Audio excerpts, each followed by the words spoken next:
Bon, eh bien bonjour à toutes et à tous qui êtes là ce matin avec nous et qui nous regardez ou nous écoutez en podcast ou en vidéo pour un live, le troisième pardon, du panier à Toulouse en ce 8 avril au 7 bis qui nous est prêté par Auréa et Maxime Garrigue.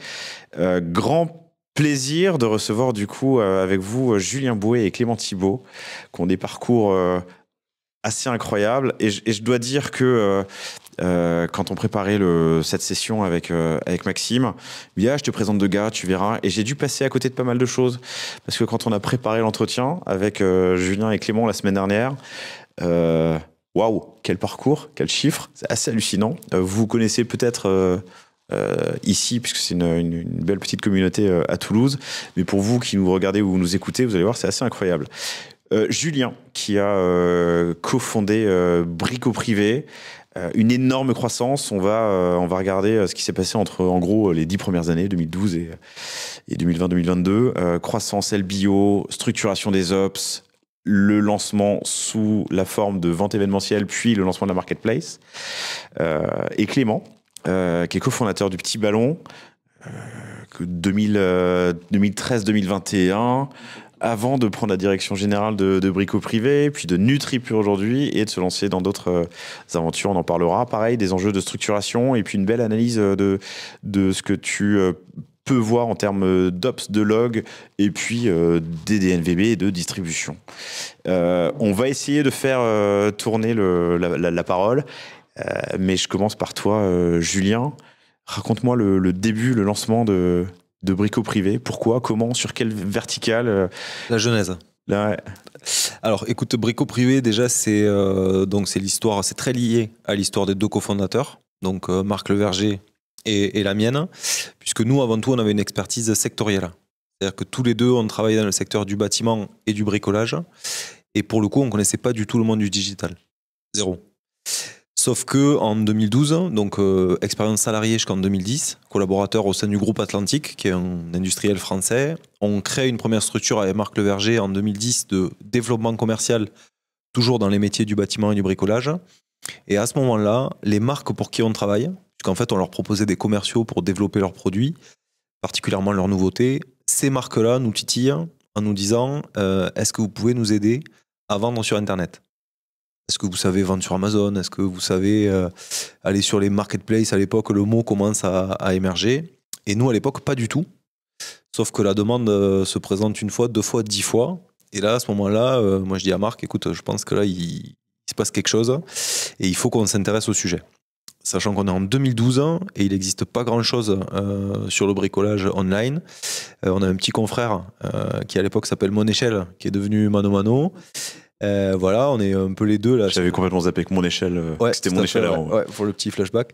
Voilà, et donc on est tous les deux sur la ligne de départ. Il y a quelques acteurs historiques qui ont disparu depuis, mais on voit bien que c'est un peu océan bleu.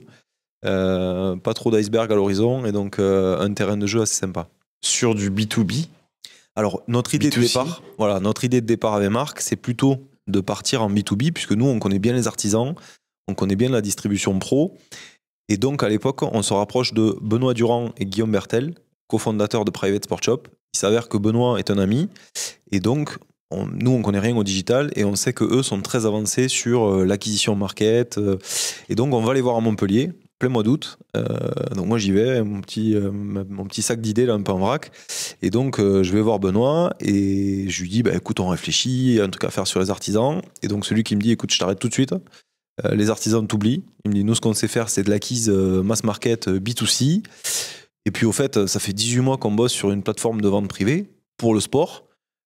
En gros, qu'est-ce que vous allez vous embêter à réinventer la roue? On prend la plateforme qu'on a développée, on fait un petit copier-coller. Vous voulez faire des ventes privées comme nous, du bricolage, ça s'appellera Brico Privé, ça te plaît? Ouais, ça me plaît. Et voilà. Et on repart. Donc là, on laisse quand même 49% du capital dans le voyage. On leur laisse. Pour la plateforme technique? Ouais, pour la plateforme technique. Le conseil? Mais beaucoup plus aussi, ouais, quand même, parce qu'ils nous apportent clé en main un an d'historique, comment ils ont créé l'histoire, comment ils ont amorcé. Au début, ils créent pour nous les fiches produits, ils portent la logistique pendant quelques semaines. Mais tu es sur de la vente événementielle. Sur la vente événementielle, voilà. Et donc, pourquoi avoir choisi ce modèle? Bah, écoute, ce modèle, il a plein d'avantages. Hein. Déjà parce que quand on se lance, on a 10 000 € chacun à investir. Donc, si tu veux, c'est quand même un petit facteur limitant.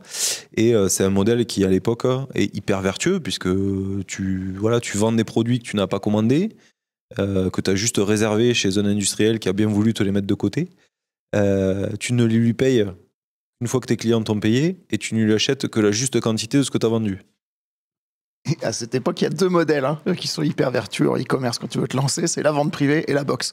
Parce que c'est le BFR négatif. Exactement. Tu t'encaisses avant d'expédier, avant d'acheter. Donc, le meilleur moyen de se lancer, c'était d'y aller. C'est pour ça qu'il y a eu une floraison énorme de box et de vente privée. Ouais. Et ces années-là sont derrière nous quand même. Ouais, ça n'a pas duré comme ça très longtemps. Hein. On a réussi à faire comme ça que sur des fins de série. On en parlera après. Ça, c'est vraiment le 0-20 millions qu'on a fait comme ça. Mais en tout cas, c'est eux qui nous mettent sur les rails de ce modèle. Je t'interromps, j'ai pas donné les chiffres, mais en teaser, c'est le 0,20. On va parler d'un 0,100, un 100-200. On est au début de l'échelle. Ouais, bah écoute, nous, quand on a créé Brico Privé, on s'est dit, si un jour on fait 5 millions, on vend. C'est un peu l'idée, tu vois, le truc en mode brainstorming. Les 6 premiers mois, on a fait 2 millions. Donc on s'est dit, bon, on attend un peu. Le premier jour, on a ouvert avec 5 ventes. C'était ça la règle, tu vois. Moi, Benoît, il m'avait dit, il faut que tu aies 5 ventes pour ouvrir, pour avoir un peu de contenu. Et après, une vente par jour. Voilà, il faut tenir une nouveauté tous les jours. Mais ça veut dire que sur le premier mois, tu fais 35 ventes. Ou en jour ouvré, ouais, 25, alors, je sais pas. On a ouvert, je me rappelle très bien de ces dates-là parce qu'on a ouvert le 15. Et moi, j'étais papa le 22. Donc, si tu veux, c'est une période un peu chargée, un peu charnière. Puisque j'étais à la maternité en train de faire du phoning. Mais ouais, les premiers 15 jours, on a fait 15-20 000 € de chiffre. Le deuxième mois, on fait 60 000 €. Donc, il y avait des journées où on faisait déjà 4-5 000 € de chiffre au bout de 3 semaines. Et je me rappelle très bien, il y a une journée où on n'a pas lancé de vente privée. Ça m'est arrivé une fois, tu vois, de pas trouver, parce que à force, tu trouves pas, quoi. Et là, on était sur un petit rythme où on faisait 4-5 000 € par jour, et ce jour-là, on a fait 100 € de chiffre d'affaires. Et là, tu vois, je me suis dit, ok, donc là, ça va être, ça sera tous les jours. Donc, c'est un métier qui était hyper intense, on en parlera, mais c'est un métier qui s'appuyait sur l'offre. Attends, une vente par jour, t'as assez de... Oui, j'imagine, t'as assez de manufactures, de marques pour t'accompagner, mais t'as quand même pas mal de repeats. Une marque, elle passe combien de fois par an? Ouais, alors au début, si tu veux, quand t'arrives et que t'es le premier, parce que ce qu'il faut savoir, c'est que grâce à cette association quand même, avec Private Sport Shop, on se lance, donc on se voit mi-août, on ouvre le 15 octobre. Entre le 15 octobre et le 31 décembre, il y a 4-5 concurrents qui sont lancés. Donc, si tu veux, le fait d'avoir été les premiers, on a vraiment eu une prime au premier arrivé. Et ensuite, on avait la chance de connaître le secteur et donc d'avoir le bon discours avec les marques. Et c'est vrai que des fois, ça a énormément rassuré les marques. Le fait que moi, j'ai travaillé chez une des marques leaders dans son secteur. Marc a été directeur général de chaussons matériaux. On avait vraiment les codes du secteur. Et donc, si tu veux, les marques ont senti qu'on n'allait pas faire n'importe quoi avec les produits ou les promotions ou les offres qu'ils nous confiaient. Donc ça nous a permis petit à petit de discuter avec de plus en plus de marques. Et en tout cas, au début, une vente par jour, c'était pas énorme. Ça a été, quand on faisait 10 ventes par jour, c'était plus dur. Tu vois. La croissance du chiffre d'affaires, ça donne quoi? Alors ça donne 2 millions sur une première demi-année. Puisque je te dis, on commence mi-octobre et on clôture en juin. Donc il y a 8 mois et demi. La deuxième année, on fait 12. Donc de 2 à 12. Et c'est là où on récupère toutes les fonctions que portait Private Sport Shop pour nous.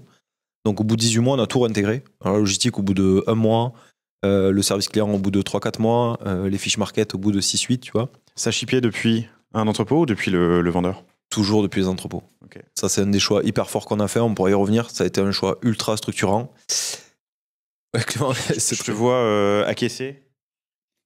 Oui, parce que en fait, moi, je me souviens des entrepôts à l'époque de Brico Privé et que c'est hyper important de maîtriser ton expérience client, surtout avec l'hétérogénéité des produits qui étaient envoyés. C'est-à-dire qu'à un moment donné, la logistique, c'était un savoir-faire structurant. L'équipement de la maison, tu peux envoyer de la déco, un canapé, une machine à laver, une perceuse. Donc, si tu veux, si tu sais pas le paquer correctement et puis l'agréger, c'est un savoir-faire que tu as intérêt d'avoir in-house, d'être en tant que pure player, tu vois.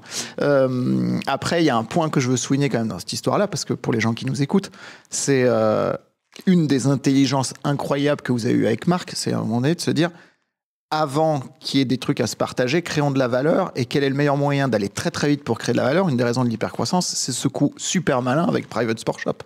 C'est de se dire, ouais, on lâche 49% du capital, et alors, c'est 49% de zéro. Si à la fin c'est 49% de 100, c'est super. Mais en fait, le chemin pour aller à 100, c'était de passer par là. Et ça, c'est hyper important pour les gens qui créent leur boîte, c'est de se dire, avant d'avoir peur d'être dilué, créer de la valeur. Voilà. Et ça, c'est un coup. Dans les raisons de l'hypercroissance, Oui, ça c'est une super vous avez idée. gagné 5 ans. 5 ans d'apprentissage. Souvent, tu as trop raison, parce que souvent, quand on en parle, les gens nous disent, mais vous êtes des malades, comment vous avez lâché 49% du capital? On dit toujours, mais attends, nous on préfère avoir 51% d'un truc qui fait 100 millions que 100% d'un truc qui fait 0, quoi. Donc, Mais c'est ça, sûr je que- pense que c'est, on le vit tous et toutes qu'on entrepris un jour, élever ou donner de l'equity pour la transpi, c'est moche, du sweat for equity, mais bon, on a compris. Tu le penses à l'instant T, ça peut évoluer dans le temps. Tu vois, tu fais 15 millions et ta CT est 49 pour une plateforme technique et de l'assistance et un peu des fonctionnalités. J'exagère évidemment, mais ce sentiment, il peut changer. Vous avez... Ben justement, tu vois, donc pour rebondir là-dessus, justement, ça peut changer, mais ça se gère.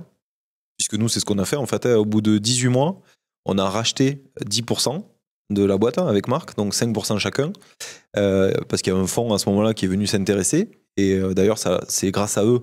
Donc c'est Ardian, hein, qui est quand même un des plus beaux fonds européens. On a eu la chance que, là aussi, super anecdote, ils étaient clients. Donc un des gars d'Ardian avait une maison en Corse. Et donc on était des seuls à livrer la Corse et il achetait des tronçonneuses et des trucs sur Brico. Et donc ils nous contactent en direct et ils nous disent, nous on adorerait rentrer au capital de Brico. Moi à l'époque les fonds je connais pas du tout, Marc un peu plus. Marc me dit en tout cas en termes de signature c'est quand même une superbe maison, donc si on doit faire rentrer un fonds, pourquoi pas eux. Et donc voilà, on reste là-dessus. Et donc au moment où nous on se dit mais attends, maintenant qu'on a tout réintégré et qu'on gère la boîte et que Ben et Guillaume sont juste actionnaires dormants, on veut rééquilibrer la table de capital et à ce moment-là on fait l'OP. Donc ça se gère, tu vois, ça se... Donc vous rachetez 10 Oui. Et le fonds 10.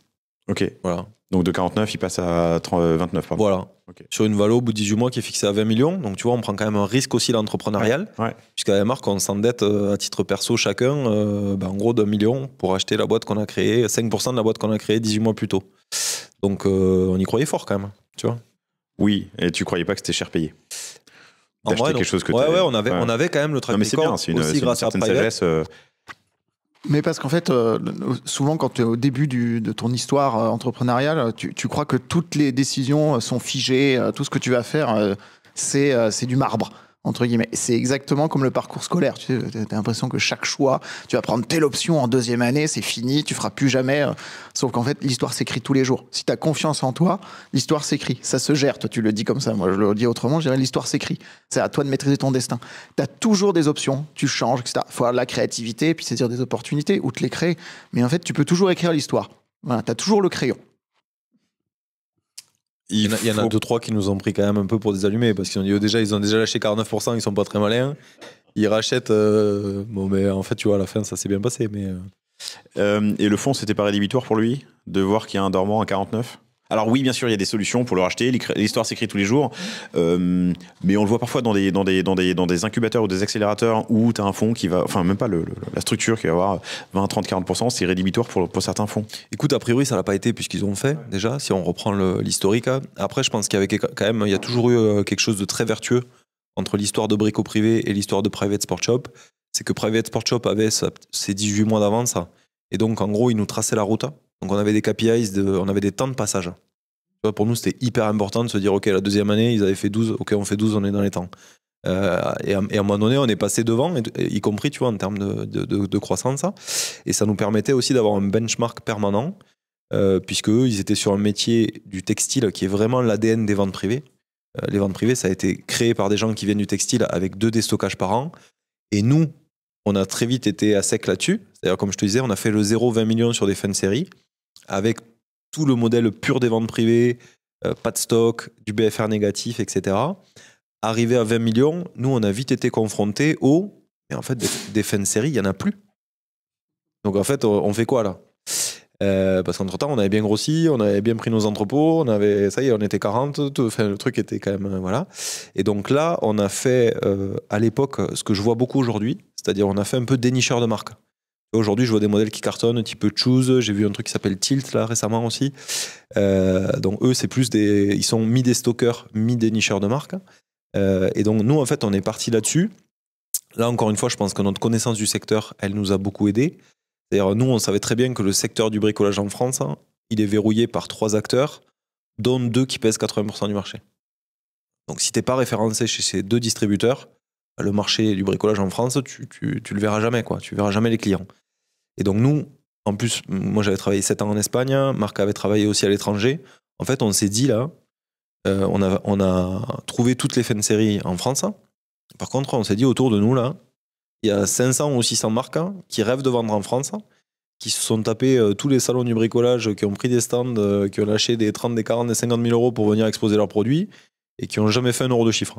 Et en fait, tout de suite, nous, on a contacté ces gens-là. On leur a dit, bah, écoutez, nous, on a un petit site de vente, vous nous envoyez un fichier Excel avec des produits, des prix sympas, on fait une vente privée, on vous commande les produits. Et les gars nous disaient, non, mais c'est pas possible, vous n'avez pas d'entrepôt. Si, on a un entrepôt, vous pouvez nous livrer. Ok, et donc des marques qui n'avaient jamais vendu en France et qui essayaient depuis 10 ans nous ont fait confiance. Et en 1 semaine, ils recevaient un bon de commande de 70 000 euros. Donc, si tu veux, les gars, ils hallucinaient, nous aussi. Et du coup, c'est comme ça qu'on a débloqué la 2e phase de croissance en allant chercher toutes ces marques partout en Europe, parce qu'il y a des super marques de bricolage. Vas-y. Et donc, je disais, donc le 0,20 sur les marques habituelles, le 20-100 sur les. Non, le 20, non, pas tout à fait. Pas encore. Donc, il y a encore, il y a encore une étape. Le 20, je dirais le 20, 60, 70. Okay. Voilà, tu vois, le 20, ouais, jusqu'à. Et donc, l'Espagne, l'Italie, l'Allemagne. Après, on est parti en Europe de l'Est aussi. Tu as la Pologne. La Pologne, il faut savoir que c'est quand même un peu le backup de l'Allemagne. Il y a un marché hyper mature en e-commerce, donc on a trouvé des marques de dingue, avec un super market, des super produits, des prix ultra placés. Et je me rappelle des marques d'outillage à main sur lesquelles on a fait des cartons absolus, quoi. Tu vois, nous, à l'époque, on était les seuls à ramener une servante d'outils. Alors désolé pour les gens qui nous écoutent. C'est quoi une servante? Voilà, je vais te dire peut-être pour ceux qui ne sont pas passionnés de bricolage. Une servante, c'est une espèce de trolley que tu as un chariot avec des tiroirs. Ah oui. Et quand tu es un gros bricoleur, c'est un peu la Rolls, tu as ça dans ton garage, tu arrives, tu ouvres tes tiroirs, tu regardes tes outils, tu es un peu fan, quoi. Et ça, tu vois, en France, ça vaut 1 000 euros, quoi. Un truc d'une marque un peu sympa avec 4 outils dedans, ça vaut vite 1 000 euros. Et nous, à l'époque, on arrivait à trouver des trucs de ouf qu'on vendait 299, 399 euros, tu vois. Donc c'était un peu la. Voilà, quand tu as lancé une offre comme ça faisait vite du bruit. Tu me parles de l'offre, mais la demande, comment tu vas chercher ces 70 millions d'euros de commandes? Alors nous, on avait une religion chez Brico Privé que moi j'ai gardée depuis. Donc je suis monothéiste. C'est ce que j'apporte chez toutes les startups que j'accompagne. Aujourd'hui, sur Internet, le sujet, c'est l'offre. Il n'y a pas de sujet de demande, en fait. Si tu as l'offre, je pense qu'après Clément donnera sa vision, mais si tu as l'offre, t'as pas de sujet de demande. Mais moi, je te rejoins parce qu'en plus, le petit ballon, pendant 8 ans, on a envoyé 2 bouteilles de vin que les gens connaissaient pas. Hein. On les forçait à boire des trucs qu'ils n'avaient pas choisis. Donc, c'est un métier d'offre et de qualité de l'offre. Donc, d'où le travail de dénicheur. Et le travail d'une DNVB, même qui crée son propre produit, bien souvent, c'est de dénicher une innovation qui parfois n'est même pas, qui peut être localement pas sur son marché, c'est-à-dire que tu vas la chercher aux États-Unis, etc. Et tu l'amènes à ton client en France. Toutes les disruptions de marché, disruptions de produits, c'est toujours, je crée une innovation. Soit je la crée, soit je l'importe. Même nous, aujourd'hui, chez NutriPure, il y a des sujets où on va chercher une huile oméga 3 qui n'existait pas en France, mais qui était en Allemagne, parce que Christophe Cario, le fondateur, c'était ce qu'il consommait. Elle n'était pas dispo sur le marché français, tu l'amènes sur le marché français, boum, tu cartonnes. Et donc, c'est exactement ça. Hein, c'est un métier d'offre. NutriPure, c'est aussi un métier d'offre. Les meilleurs produits, les meilleurs dosages, etc. Le petit ballon, c'était une offre, une sélection, une box, un cadeau original. Tu pousses. Voilà. Après, il faut être placé en prix. Oui, l'offre, en plus, elle se traduit quand même souvent sur Internet par le prix.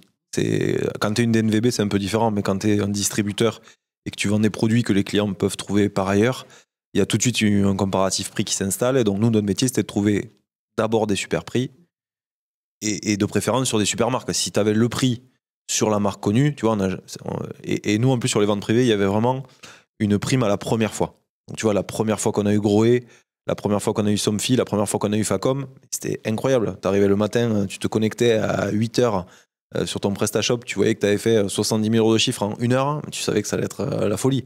Et tu savais que tu n'en aurais pas assez, tu savais qu'à midi ça serait fini et qu'il fallait repartir le lendemain, mais c'est que l'offre. Et je pense qu'il y a des gens dans la salle qui ont travaillé chez nous, qui ont travaillé au CRM, qui peuvent témoigner que quand l'offre est forte, tout est facile. Et quand l'offre est moyenne, on va dire, tu peux t'agiter, tu peux pousser du discount, tu peux essayer de chercher de nouveaux clients, de nouveaux leviers market, tout est compliqué. Donc nous, on a testé 100 fois l'offre ou la demande, c'est l'offre. Et tu vois, là donc, moi, je suis en train de monter un nouveau business qui est sur les boissons sans alcool. D'ailleurs, si vous pouvez vous connecter sur sansalcool.club, on a mis en ligne la landing page hier soir, mais avec la même conviction. C'est-à-dire qu'aujourd'hui, tu as des gens qui te disent « Ah, c'est compliqué, je trouve pas quand j'ai un besoin, etc. » Et en fait, l'offre n'est pas disponible, elle n'est pas agrégée, et il y a un vrai travail de curation. C'est-à-dire aussi que tu as besoin d'accompagner les clients dans le conseil, etc. Donc, le e-commerce est né sur Internet, qui est un média. Et en fait, quand le e-commerce se détache de sa fonction de média, c'est-à-dire, toi, tu l'as dit, animer tous les jours, créer du contenu explicatif, accompagnant, la fiche produit, c'est quand même clé. Bah, tu accompagnes l'offre, c'est un métier d'offre, tu pousses, tu as un métier de flux, tu pousses, et en face, comment disait Marc, c'est une offre sur un flux. Voilà, le e-commerce est une offre sur un flux. Toujours, faut pas intellectualiser. Voilà. On n'envoie pas des... On n'envoie pas des puces sur le cerveau, on n'envoie pas des avions dans l'espace. Donc, nous, c'était... Oui. Ouais, donc nous, on disait toujours, faut pas intellectualiser le métier. Nous, on n'envoie pas des... Voilà, on n'envoie pas des fusées dans l'espace, tu vois. C'était vraiment... Notre métier, c'était de trouver des super marques de bricolage à des super prix. Et bizarrement, quand tu as cette offre qui rencontre un flux, qui sont les gens qui arrivaient sur le site, bah, bizarrement, ça marche, tu vois. Donc, il n'y a pas besoin de... Ouais, enfin, j'ai le sentiment que vous simplifiez quand même un peu. Ok, c'est un business d'offre. Il y a une demande qui existe et c'est pas le problème. Il faut la toucher, cette demande. Enfin, t'as un bassin d'audience de gens qui ont besoin de contrôler ta servante, c'est ça, ouais. Ta servante d'outils. Alors, ils savent que tu existes, donc t'as créé... parce qu'en plus, il y avait 5 millions de membres à un moment, puis 8 millions. Donc t'as déjà ton bassin d'audience. Mais même si cette demande existe, il faut aller la chercher. Donc, c'est là-dessus quels ont été les leviers ou comment tu as fait pour aller rencontrer ton flux? L'offre. non, ouais. Donc au début, si tu veux, donc là on parle, c'était il y a longtemps, hein, donc on était vraiment encore sur l'acquisition de leads avec des modèles fermés. Donc quand je dis il y a longtemps, je veux dire, voilà, on achetait des adresses email. C'était peut-être un peu moins RGPD, je pense que ça ne l'est aujourd'hui. Donc si tu veux, c'était vraiment, voilà, nous on faisait l'acquisition de 30 000 nouveaux membres tous les mois. Mais ouais, ce que tu veux dire, c'est qu'il y a de la technicité. Bien sûr, il y a de la technicité, mais en fait, la question, c'est comment t'émerges. Parce que sur la ligne de départ, finalement, on est à peu près tous les mêmes. Tu vois, il y a des agences qui font tous le même métier, etc. Qu'est-ce qui fait que tu émerges? C'est c'est la qualité de ton offre. Qu'est-ce qui fait que tu survis? Bah, c'est ton exécution. Puis après, qu'est-ce qui fait que tu survis avec beaucoup de résilience? C'est la marque que tu as créée. Donc, ça va être tout ton univers, tout le fait que tu crées de l'attachement. Le reste, c'est de la technicité. Et quand tu dis, oui, il y avait une communauté de 5 millions, etc.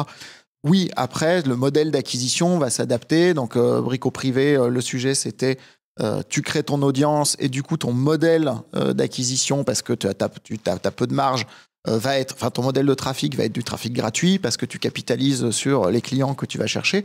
Mais comment t'émerges? Comment tu vas chercher des clients? Parce que ton offre, elle est canon. Parce que le mec, il est incité à s'inscrire à la newsletter. Donc, tu vois, à la fin, quand tu es une DNVB, c'est pareil, tu lances ton produit. Qu'est-ce qui fait que tu vas émerger? Au début, tu n'as pas de sous. Tu vas utiliser Instagram, tu vas faire ton flux, tu vas chercher tes premiers abonnés, tu vas chercher des influenceurs. Qu'est-ce qui fait que l'influenceur va, de manière authentique, te dire « Ah ouais, c'est vachement bien ton truc. » Bah, c'est parce que ton offre, elle est canon. Tu vois, voilà. Et le seul moyen d'émerger, si ton offre, elle n'est pas incroyable, c'est-à-dire si tu es un vrai distributeur en achat-revente, que tu es la grande distri, c'est ta puissance.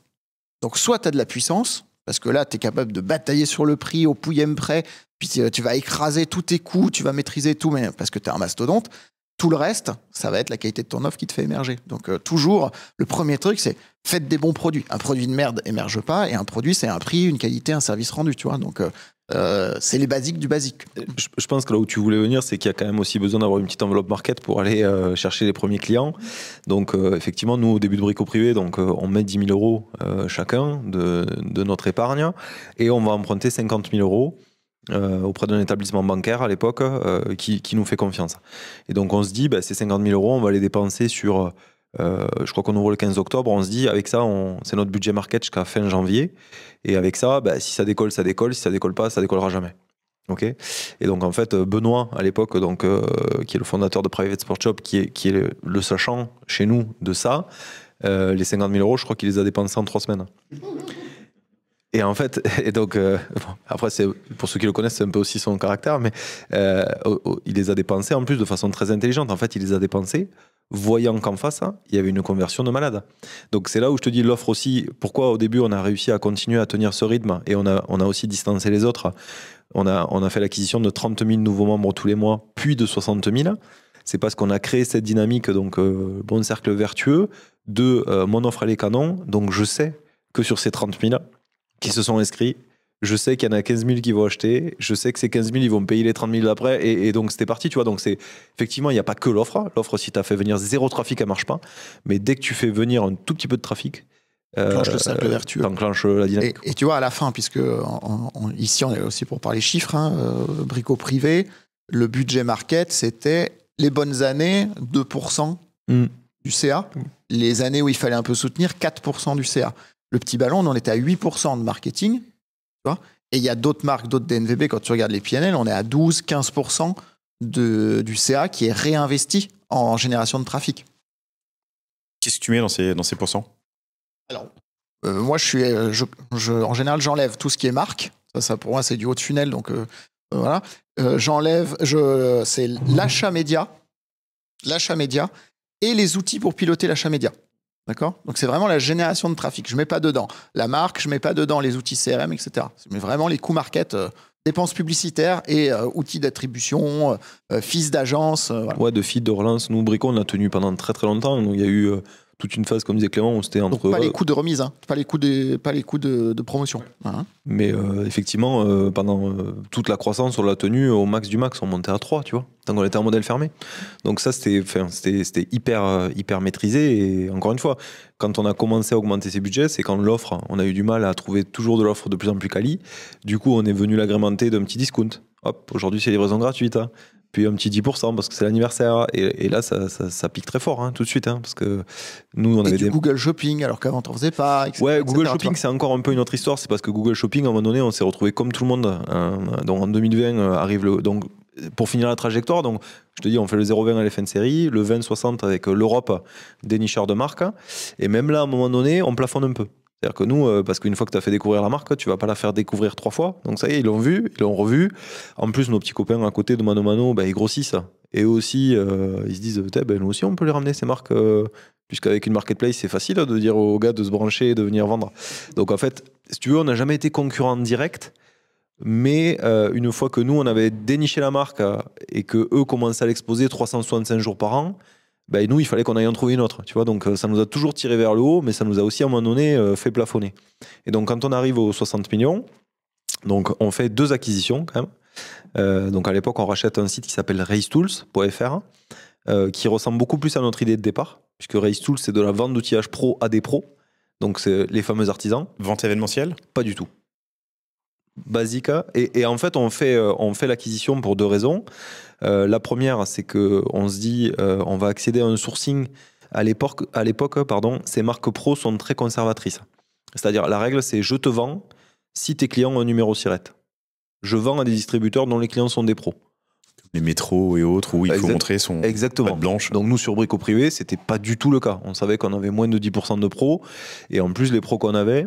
Et qu'est-ce qui motivait ces marques à faire ça? Je me suis toujours posé la question. Je pense leur marge, déjà. Non, je pense que c'est une vraie logique de protection, de distribution sélective. Tu as des marques dans nos secteurs à nous, tu as des marques qui sont hardcore là-dessus. On a eu d'ailleurs quelques petites voilà, on s'est croisés judiciairement parfois, on va dire. Et voilà, tu as des marques qui défendent leur précaré et en fait qui défendent leur prix. Et le seul moyen de défendre un prix de vente haut, comme dans le luxe, c'est d'avoir une distribution sélective. Donc il y a des marques qui se battaient fort là-dessus. Tu as des marques intermédiaires qui sont mass market, mais qui veulent quand même garder cette image pro. Donc là, c'est moins une histoire de distribution sélective, c'est une question d'image. Et donc, il fallait que les clients aient un numéro SIRET. Donc ça, nous, sur Brico, c'était pas le cas. Tu vois, nous, les 10% de pros qu'on avait, c'était des campings, des hôtels, enfin, c'était pas du tout des artisans du bâtiment. Donc, on achète Racetools pour accéder à ce marché pro et ce sourcing. Et en plus, nous, on avait capté que l'artisan, les ventes privées, si tu veux, il peut venir faire un coup, mais ça le fait pas marrer, quoi. Le gars qui part sur son chantier, il va pas ouvrir la newsletter, se palucher 10 offres. Non, lui, il va chez son grossiste, il prend sa perceuse, ses vis, son matos pour la journée. Et ça, c'était le modèle de RaceTools, tu vois. Donc, on accède à ce nouveau modèle. Et ça, on l'a bien développé, on pourra en parler. Et en même temps, on rachète Nuva, qui était une marketplace d'objets ultra innovants. Donc là, on creuse aussi le sillon dénicheur de marque. C'était 2 entrepreneurs toulousains hyper successful, puisque depuis, en plus, ils ont refait une super aventure qui s'appelle Jolt, dont tu as peut-être entendu parler. Et à l'époque, ils avaient fait Nuva. Et donc, on rachète Nuva parce qu'ils avaient trouvé des marques dans une 50aine de pays différents. Donc, ils sourçaient depuis les États-Unis, depuis l'Asie, depuis l'Italie. Enfin, ils avaient des top-sellers de partout. Et en mode marketplace. Et donc, en fait, on les avait rachetés parce que, comme tous nos concurrents étaient des marketplaces, on trouvait ça assez malin d'en acquérir une pour comprendre vraiment de l'intérieur comment ça marchait, quoi. Voilà. Je voudrais qu'on passe à un petit ballon maintenant qu'on a dressé un beau tableau. Mais avant ça, juste Ardent. Ouais, Ardent. Investi ou rachète des parts de... Comment vous êtes financé jusqu'à 2018? Donc là, on fait une vraie première levée. Tu vois, juste avant le rachat de RaceTools. Donc là, Ardian, parce que Ardian, si tu veux, leur modèle, c'est quand même pas d'avoir que 10% du capital. Pour eux, il fallait qu'ils aient une participation un peu plus significative. Donc leur target, c'était d'avoir plutôt entre 20 et 30. Et donc pour leur permettre de continuer à accompagner l'histoire, on fait une opération 100% cash-in, en se disant c'est pas mal d'avoir un peu de cash en plus de notre BFR négatif sur les comptes, parce qu'on voyait que le marché se structurait, on s'est dit il y aura peut-être des opportunités, et donc c'est grâce à Ardian qu'on fait 2 choses, qu'on développe l'international très vite. On ouvre l'Espagne, l'Italie, le Portugal, avec des filiales, des salariés, etc. Et donc ça a apporté aussi dans les 60 millions, ça a apporté au max du max 7 ou 8 millions de croissance. Donc très vite. Je crois que l'Espagne pesait 3, l'Italie 3 ou 3,5. En millions, pas en pourcent. Oui, en millions, ouais, tout à fait. Et donc, Ardian nous apporte ça, de développer vite. Ardian nous permet de développer vite l'international, qui pour le coup est pas rentable. Là, tu vois, tu mets du temps à trouver ton modèle, tu te fais un peu défoncer par des concurrents locaux, tu sais pas trop ce qui t'arrive. Donc, c'était bien d'avoir prévu une petite enveloppe, une poche pour ça. Et Ardian nous permet de faire les acquisitions. Donc RaceTools et Nuva, aussi bien en ayant apporté le cash pour ça, qu'en leadant le process, en fait, si tu veux, c'est eux qui ont quasiment géré l'acquisition de A à Z. Nous, évidemment, on avait la relation avec le dirigeant, mais après, pour se mettre d'accord, pour structurer tout le process, c'est eux qui l'ont fait. Et nous, ça nous a permis, avec Marc, de rester focus sur l'exécution et de ne pas partir sur ces sujets qui, comme les levées, en fait, sont souvent hyper chronophages, quoi. Que du cash-in. Ouais, là, que du cash-in. Vous n'avez pas essayé de faire un peu de cash-out pour sécuriser? Ça peut être agréable quand on est entrepreneur de... À ce moment-là, pas trop, non. Ok. Ouais. Non. Clément, oui. Parle-moi du petit ballon. En gros, c'est une aventure 2013-2021. Ouais, 8 ans de vie, c'est structurant. Avec pas mal de points communs. Et là où on pourra aller ensuite, c'est justement sur la structuration et sur ces grosses accélérations. Quelle friction vous avez rencontrée? Ouais, le petit ballon, en fait, c'est écrit en 2011. C'est l'idée de Martin, hein, je t'embrasse, Martin, et qui rencontre Jean-Michel, un sommelier, pas un œnologue. Donc les sommeliers, c'est ceux qui vous aident à choisir le vin au restaurant. Hein, c'est pas ceux qui le conçoivent. L'œnologue, c'est le chimiste. Donc avec l'idée de faire une box. Donc il crée la boîte en janvier 2011. Ils expédient une première box en septembre 2011. Et en réalité, à partir de 2012. Ça va faire 300 000 euros. Et en 2013, Martin, moi à l'époque je suis chez Skyrock, me dit on cherche un DG là pour s'associer parce que les business angels nous disent que il faut structurer. Et donc je les rejoins à ce moment-là. Je prends une petite partie du capital. Et donc aujourd'hui il y a un mot pour ça s'appelle late founder. Et nous on s'appelle cofondateur parce qu'après ça a quand même duré 8 ans cette histoire. Et donc en 2013 c'est le premier million. Le fameux qui est le plus dur à faire.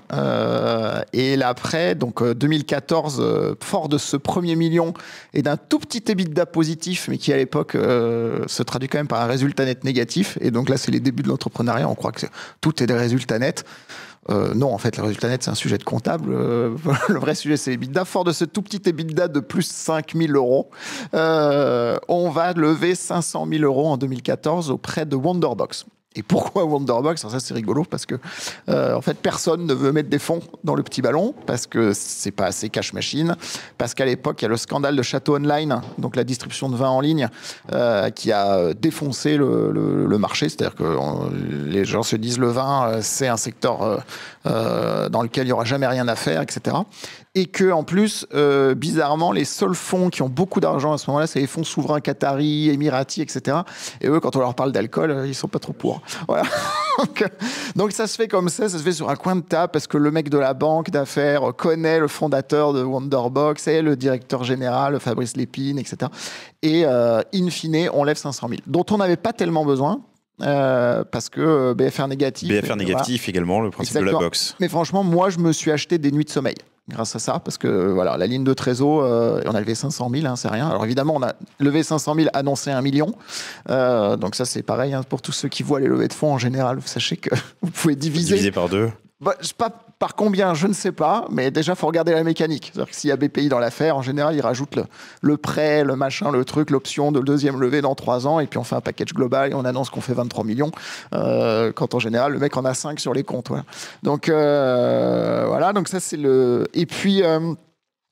puis l'histoire s'amorce. Attends, pardon, je t'arrête un instant pour ceux qui seraient enlevés. C'est quand même intéressant de voir aussi le verre dans l'autre sens, c'est de se dire que quand tu lèves un, tu peux aller assez facilement chercher un autre, un pour un, tout à fait. Alors, en dette. Ouais, tout à fait. C'est des mécaniques qui sont vachement bien. Hein. Et puis, sans compter ceux qui mélangent un peu le LBO, la levée. Mais c'est juste pour dire qu'à la fin, de toute façon, il y a toujours du marketing.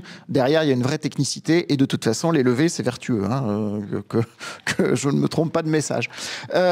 Donc, en 2014, comme ça, on a du sommeil. On commence à avoir un peu de traction. On fait 2,4 millions. Donc là, on fait plus de 100% de croissance. Cool. Et puis après, on va gentiment avoir la trajectoire classique des DNVB, c'est-à-dire la courbe qui s'infléchit tranquillement. Et sur la trajectoire, donc en 2016, je passe un peu les années, en 2016, on est à 7 millions, on clôture à 7,5 millions. Là, je peux dire que, voilà, en 2016, on commence à être en maîtrise de ce qu'on fait. C'est-à-dire que je suis capable de dire où on va atterrir en fin d'année, à peu près au milieu de l'année. On connaît nos cycles, on a 2 temps forts, la fête des pères, Noël. Noël, on fait quand même 30% de l'encaissement, donc 30% du chiffre de l'année suivante, parce qu'après, j'y reviendrai peut-être, mais l'abonnement, c'est quand même très particulier, la box, en termes comptables.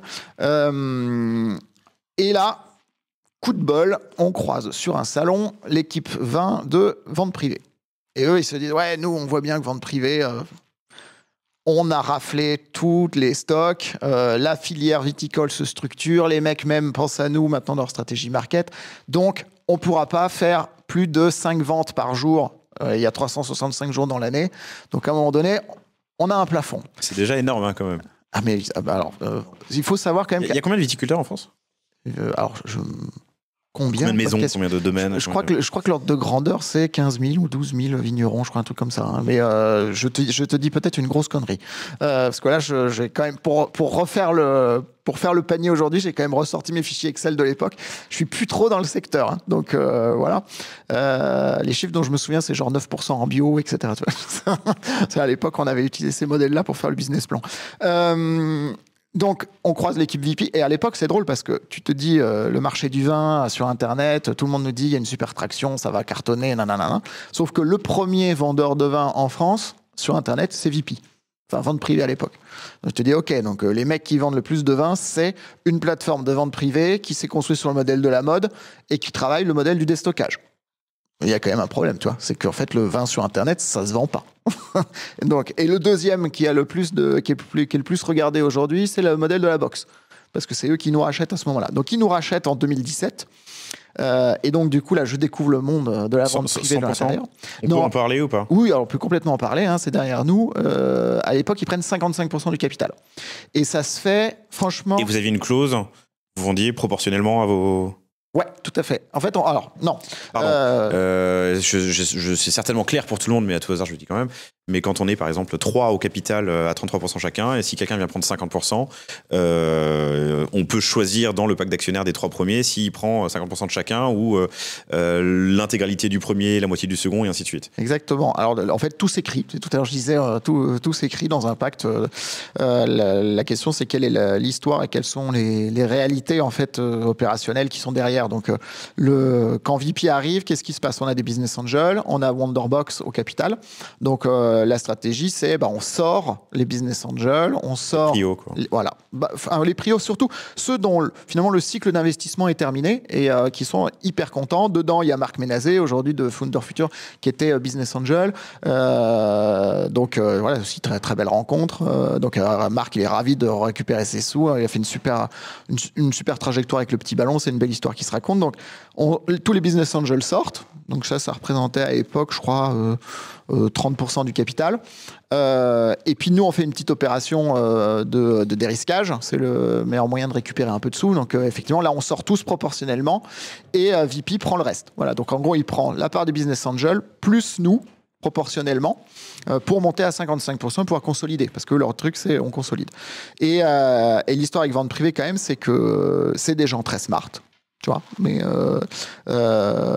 c'est-à-dire qu'on a commencé la négo, ils ont dit c'est simple, le sujet ce sera la valo, donc avant de perdre notre temps, est-ce que vous avez une valo cible et quelle est celle des actionnaires actuels, des business angels et de Wonderbox? Ça tombe bien, on avait un peu préparé le coup. On balance un chiffre, ils nous disent nous on ne montera pas au-dessus de ça, si vous êtes capable de vous mettre d'accord, le deal on le fait très vite.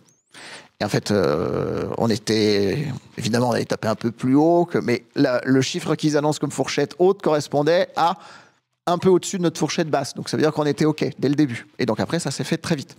Et ça s'est fait sur des bases assez saines on veut linéariser le business, c'est-à-dire qu'on veut avoir un catalogue de vente permanente en plus de la vente événementielle, ce qui est le même sujet que Brico Privé à un moment donné quand ils viennent plugger leur marketplace, c'est linéariser un peu le business, qui dans le fond est un choix qui est quand même très compliqué, parce qu'aujourd'hui, les plateformes de vente privée, on a du mal, même en tant que client, à faire le distinguo entre l'offre permanente, l'offre événementielle. Ça dilue un petit peu quand même le discount, parce que l'offre permanente, elle est moins discountée. On voit bien que c'est les mêmes prix que font les plateformes en programme de feed, ou enfin les marques en programme de feed, elles font à peu près le même prix que ce qu'il y a sur l'offre permanente, et les prix sont moins intéressants qu'en vente privée. Donc ça, c'est pour la petite histoire, c'est que stratégiquement, c'était pas un très très bon move. Mais nous, on vient accompagner ce mouvement-là. Et en fait, bon, les synergies marchent, mais marchent pas trop au bout d'un moment. Arrive le Covid, vente privée quand même, ils ont un truc, c'est qu'ils peuvent plus vendre de voyages.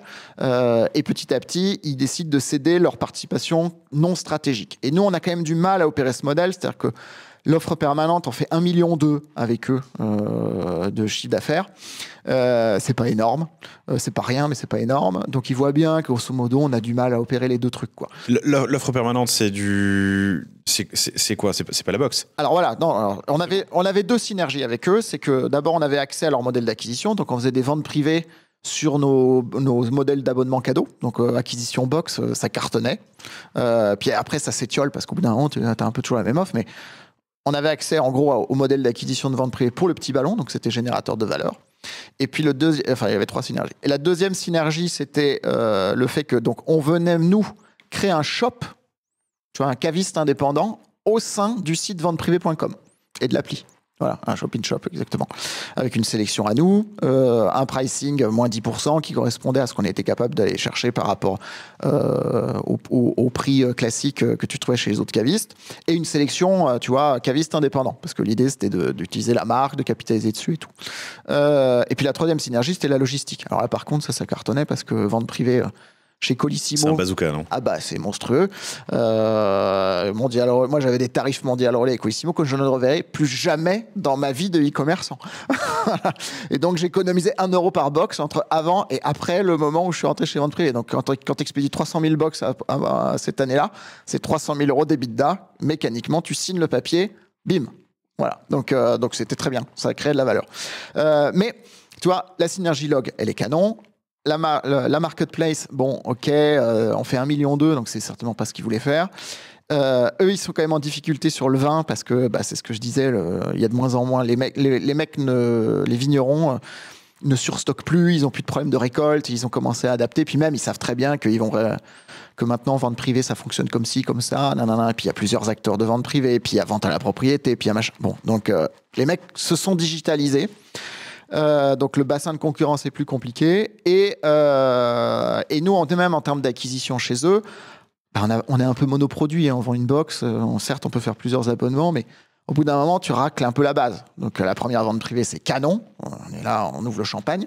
La deuxième on ouvre 2 bouteilles de champagne, la troisième on n'en ouvre plus qu'une. Et à la fin on tournait au prosecco, quoi.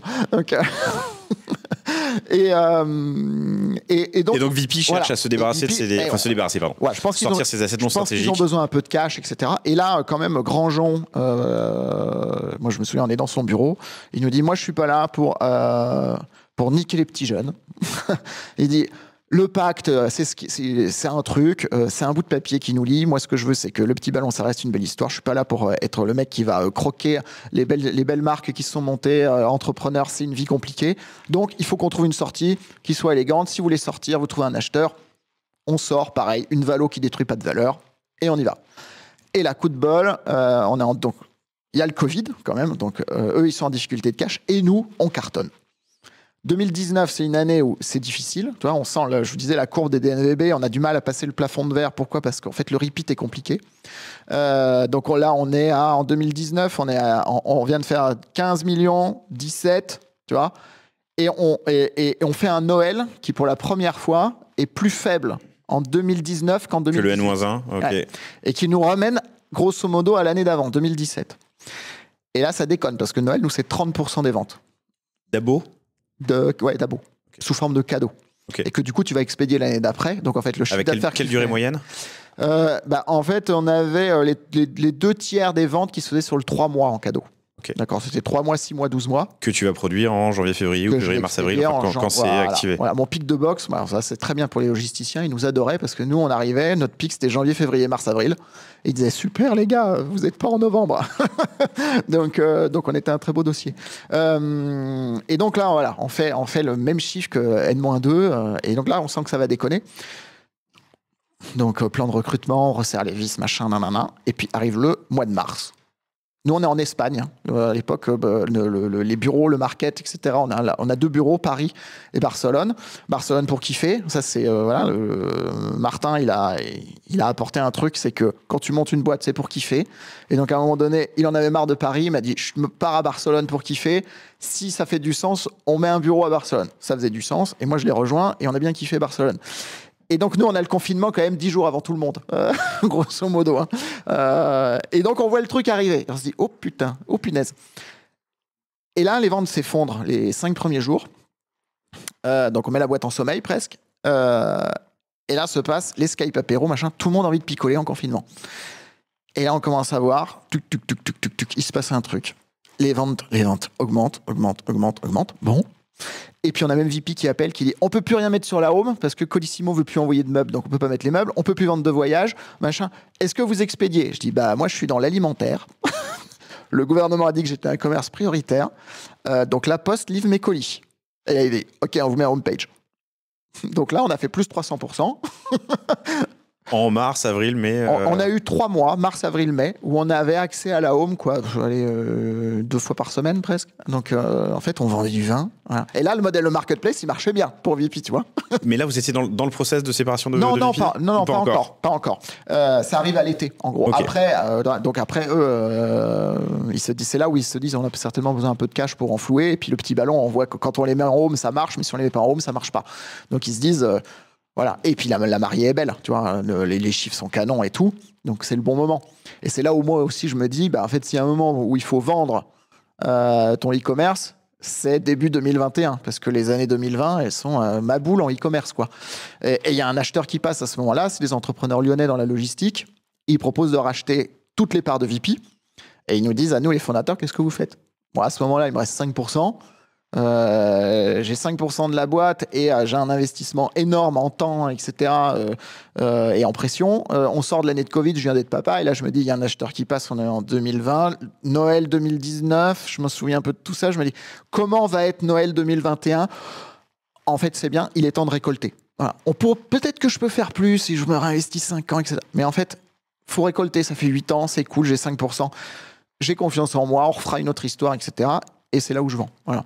Et Martin, Mathieu et Jean-Michel, les 3 autres cofondateurs, ils sont toujours. Enfin non, Jean-Michel, ça y est, il a pris sa retraite quand même. Mais je le vois encore passer de temps en temps dans ses stories à la boutique ou autre. Mais lui, il est sorti l'année dernière, il a pris sa retraite. Donc Mathieu est encore très actif, Martin un peu moins, je crois. Mais il n'empêche qu'ils y sont toujours. Voilà.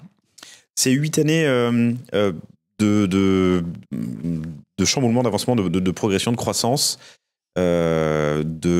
sur des modèles la vente privée et la boxe. Quelles sont les principales frictions que vous avez rencontrées et qu'on peut peut-être sur lesquelles on peut faire des parallèles d'une boîte à l'autre? Je te repasse la parole, Julien. Ouais. Alors, donc nous la zone de friction, comme tu l'as compris, ça a toujours été l'offre, parce que nous, le modèle des ventes privées, c'est un modèle quelque part qui est un peu cannibale, quoi. C'est-à-dire, plus tu cartonnes, plus tu as besoin de produits, toujours bien décroché en prix, et moins il y en a de dispo. Donc, comme je te disais, le 0,20 fin de série, le 20-60 dénicheur de marque, croissance externe, et donc le 60-70 à 100. Là, on a collaboré avec les marques. Donc, on est allé voir nos plus gros fournisseurs pour créer des produits pour nous. On a poussé le délire quand même assez loin. Et donc, justement, on leur disait, là où on a été entendu, c'est là où, en général, dans la grande distribution, ils te disent on veut une tondeuse à 79 € et pas plus cher, et ça sera comme ça. Et l'industriel dit mais moi, je peux pas. C'est en dessous de mes standards de qualité. Il lui dit bah, écoute, si tu veux remporter l'appel d'offres, c'est 79 ou ça sera un autre. Nous, on a fait le cheminement inverse. On leur disait c'est quoi le meilleur produit que tu peux nous fabriquer. Et donc ils disaient ben moi je peux te faire la même tondeuse qui est dans le réseau pro qui vaut 1200 balles, moi je sais la fabriquer. Et nous on lui disait ok tu sais la fabriquer mais est-ce que tu peux la sortir à 2,99 €. Et eux ils nous disaient non peut-être pas, mais 3,49 s'il y a du volume ça peut passer. Et donc tu es capable de t'engager à combien de tondeuses. Et nous on disait mais attends si elle vaut 1200 et que moi je la sors à 3,49 je peux en faire 10 000 tu vois. Et donc, on se tapait dans la main. Et c'est comme ça qu'on a fait le 70-100, tu vois. Vraiment. Ouais, avec nos... Avec votre propre... Avec des espèces de collecte... Non, alors toujours...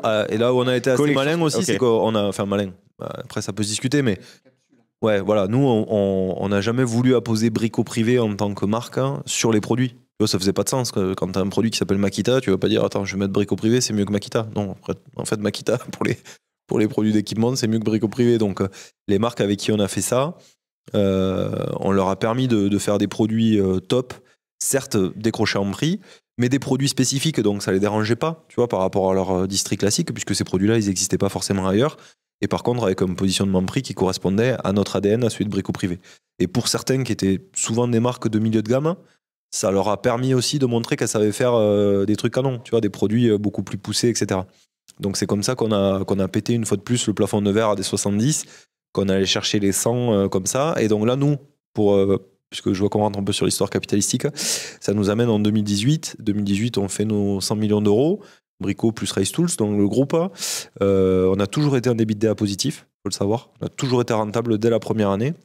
Là, on est sur des années où on fait à peu près 7-8% d'EBITDA. Donc on se dit, c'est peut-être le moment de faire une opération. Et là, effectivement, on lance un vrai process structuré avec une banque d'affaires. Et donc, on reçoit quand même une quarantaine de LOI. Donc, letter of intent, c'est une... Ouais, lettre d'intention. Lettre d'intention. Voilà. Mais ils sont intéressés. Ouais, voilà, c'est un peu plus qu'une marque d'intérêt, quoi. Quand tu reçois la LOI, c'est que vraiment, t'as pas encore l'offre formalisée, mais t'as déjà fait un grand pas. Donc, on voit vraiment que le dossier intéresse à peu près de façon équivalente des industriels et des fonds. Et nous, à l'époque, avec Marc, on se voit pas passer la main. Je peux t'arrêter une seconde? Ouais, tu me disais tout à l'heure un truc intéressant sur le choix justement entre industriel et fonds quand tu veux parler d'equity. Ouais, ça c'est quand tu franchis une étape et qu'effectivement t'es fondateur.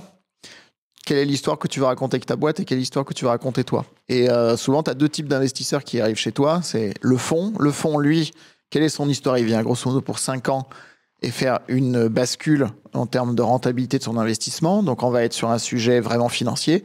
Et tu as l'industriel qui, lui, vient en se disant, moi, je veux appairer mon modèle, créer de la valeur aux bornes de machin, puis à la fin, intégrer ce que tu as fait. Et donc, en tant que fondateur, c'est quoi, en gros, les deux trucs? C'est que si tu pars avec un fonds, en général, ce qui va se passer, c'est que tu vas avoir une grosse pression. Mais en gros, tu vas t'enrichir. Et donc, tu remets une pièce. Tu vois, moi, si j'avais été à la fin, là, si ça avait été pas un industriel, peut-être un fonds, bah, le sujet, c'est qu'ils nous auraient dit, allez, les gars, on fait une opération, on fait un LBO, machin. Et en gros, vous allez gagner de l'argent, beaucoup d'argent. Vous allez en suer pendant 5 ans. Mais le sujet, c'est que vous allez vous enrichir et enrichir votre boîte. Et peut-être à la fin même, reprendre le contrôle. Parce qu'avec les mécanismes de LBO, tu peux t'enrichir tout en rachetant ta boîte à la fin. Alors que si c'est un industriel, tu sais que c'est la fin de l'histoire. C'est-à-dire que grosso modo, in fine, tu vas être intégré. Et la fin de l'histoire, c'est pas triste, hein, mais donc tu vas passer de Donc tu vas t'enrichir tout de suite, tu vas te dérisquer, etc. Tu vas certainement avoir un vesting, c'est-à-dire que tu vas rester quelques années et avoir des coefficients de sortie liés à la réussite ou pas du plan que tu as écrit avec eux. Donc tu vas à nouveau t'enrichir, entre guillemets.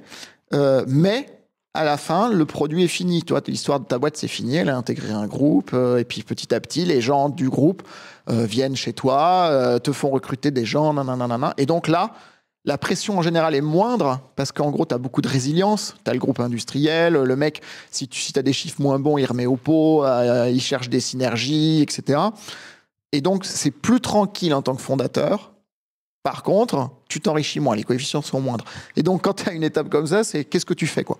Est-ce que j'ai l'énergie? Est-ce que j'ai la niaque pour être dans une logique d'enrichissement et éventuellement même de récupérer ma boîte à la fin à 100%? Ou est-ce que je suis plutôt dans c'est bon, maintenant je vais garer tranquillement et on va faire de la résilience? Nous, c'est exactement avec cette table de lecture qu'on prend la décision.